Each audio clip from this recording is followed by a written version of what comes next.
Hello everyone, welcome back to Meghan and Harry Tales.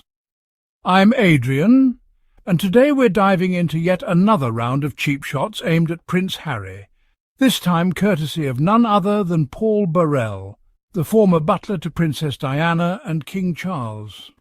Today we witness a familiar cycle, one that's played out for generations. A young family, Prince Harry and Meghan, striving for peace and a sense of normalcy, only to be hounded by relentless media attention and public scrutiny at every turn. The latest spark in this ongoing drama? Paul Burrell, once Diana's trusted butler, now a recurring insider, steps forward yet again with more public criticism, reigniting old wounds and stirring new controversy. Instead of loyalty or silence, he offers rebuke. His words amplified by tabloids eager for conflict, always searching for the next sensational headline to sell. Every positive story about the Sussexes is quickly shadowed by doubt and negativity, as if hope itself is something to be distrusted or torn down. Burrell's words lend a false credibility to a narrative that's deeply unfair, giving weight to rumours and speculation rather than truth or understanding. This is the pattern. Hope for Harry and Meghan is met with immediate backlash, their every move dissected and debated, their intentions questioned by those who profit from the drama. The media machine thrives on conflict, not truth. It feeds on controversy, spinning stories that keep the public hooked and the cycle unbroken. Burrell is just one instrument in this ongoing spectacle, a familiar face in a cast of critics who keep the old tune playing, no matter the cost to those at the centre. In the end, it says more about the critics and the culture that enables them than the family they pursue. The cycle continues, but perhaps by noticing it, we can begin to hope for a different refrain. Let's take a closer look at the language used in these relentless attacks. It's as if the same tired script is dusted off and performed again and again, with only the names and dates changed. Harry is endlessly accused of betrayal, painted as the wayward prince. Meghan, meanwhile, is cast as the manipulator, the outsider who supposedly disrupts tradition. But these aren't fresh insights or thoughtful critiques. They're simply recycled criticisms echoing through the media landscape, repeated so often that they start to feel like undeniable truths. The press creates a powerful echo chamber, keeping the Sussexes perpetually on trial for the same so-called crimes, never allowing the narrative to move forward. Even when coverage appears positive, like the Vanity Fair article, it's quickly twisted and dissected, transformed into yet another referendum on their past actions and perceived missteps. Insiders such as Paul Burrell step forward, offering the illusion of authority. Yet their stories always seem to conveniently fit the negative narrative, reinforcing public suspicion. They claim to speak for the monarchy, or even for Diana's memory, but in reality their words only deepen the divisions and keep old wounds open. The media gets its sensational headlines, and the so-called insider remains in the spotlight, relevant for another news cycle. This toxic cycle thrives on negativity, not on any genuine attempt at reconciliation or understanding. Any positive news about Harry and Meghan is either ignored or quickly spun into a new set of grievances, ensuring the cycle never breaks. The entire system is designed for perpetual conflict, not for empathy or understanding, keeping the public hooked on drama.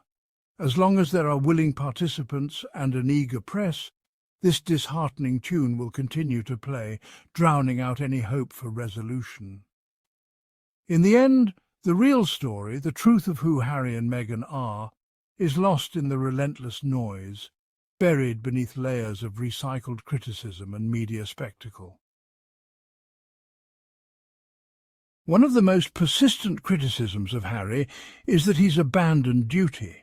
Critics define duty as palace life and public appearances, but that's a narrow view. True service is action and compassion, qualities Harry embodies. He founded the Invictus Games, advocates for mental health and supports children in Africa. These are not the actions of someone who's forgotten duty. Diana taught her sons empathy and real-world connection. Harry honours her by living those values, not just performing them. His service is no longer confined by royal protocol. It's more direct, more authentic. This isn't abandonment, it's a redefinition of duty. There's irony in Burrell claiming to defend Diana's legacy. Diana valued privacy and her children's happiness, values Burrell now undermines. He's profited from his association with her, selling stories and speculating on private matters. True loyalty would mean protecting her sons from the scrutiny Diana herself dreaded. Instead, Burrell's actions feel more like exploitation than protection. Diana's legacy was compassion and love for her children, not public criticism. Using her memory as a weapon against Harry is a betrayal of both son and mother. Her name is now a tool for the very tabloid culture she fought against. The real legacy lives in the lives of her sons, not in headlines or memoirs. The British media thrives on conflict, not harmony. Sensationalism sells, and nothing draws attention quite like a royal feud. The press knows that stories of discord and drama capture the public's imagination far more than tales of unity or peace. For years, Harry and Meghan have been cast as antagonists in a profitable drama. Their every move is scrutinised, their words twisted to fit a narrative that keeps readers hooked and headlines rolling. Figures like Burrell are used as insiders to keep the conflict alive. These so-called experts are brought in to speculate, to stir the pot, and to provide the illusion of exclusive access. Their role isn't to offer balance, but to feed the machine. The cycle of rumour and rebuttal is relentless, designed to keep the story in the spotlight. Positive stories about the Sussexes threaten the established narrative and are quickly countered. Any sign of reconciliation or goodwill is often overshadowed by a new wave of negative coverage. The media's response is to discredit, question and restore the story of family division. Editors and producers know that conflict keeps audiences engaged and profits high. This isn't about truth, it's about profit. The more sensational the story, the more papers are sold, the more clicks are generated, and the more money flows in. The public plays a role by consuming this drama. Our curiosity and appetite for scandal fuel the cycle, making us complicit in the ongoing spectacle. We can choose to disengage from the cycle of clickbait and seek balanced perspectives. By being mindful of what we read and share, we can help shift the narrative. Real lives are used as plot devices for entertainment. Behind every headline are real people with real emotions and consequences. Recognize the manufactured nature of this war. The drama is carefully constructed, piece by piece, for maximum impact. We have the power to demand better. By questioning what we're told and seeking out the full story, we can break the cycle and encourage more responsible journalism. The double standard is glaring. Harry and Meghan face relentless scrutiny, while Prince Andrew, involved in serious scandal, fades quietly into the background.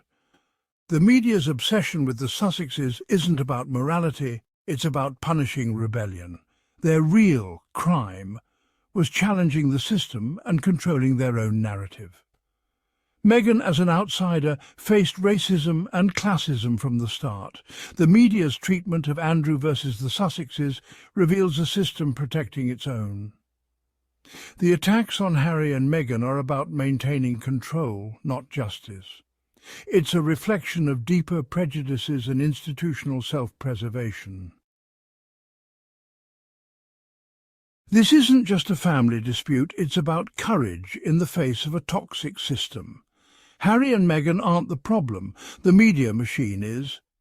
Harry's greatest act was choosing his family's well-being over tradition. He broke the cycle that destroyed his mother, choosing peace over protocol. Their happiness is a quiet rebellion, invalidating the narrative that they'd fail outside the institution. The attacks continue, but their resilience is the real story. Supporters can help by sharing their positive work and reminding others of their courage. The true story is one of hope and the power of forging your own path. Let's tell that story until it drowns out the noise. That's the narrative worth repeating. That's it for today's episode of Meghan and Harry Tales. If you stand with Harry and Meghan against these relentless smear campaigns, make sure to hit that like button, subscribe and share this video far and wide. I'm Adrian, and I'll see you next time. Until then, stay kind, stay critical, and keep telling the real story.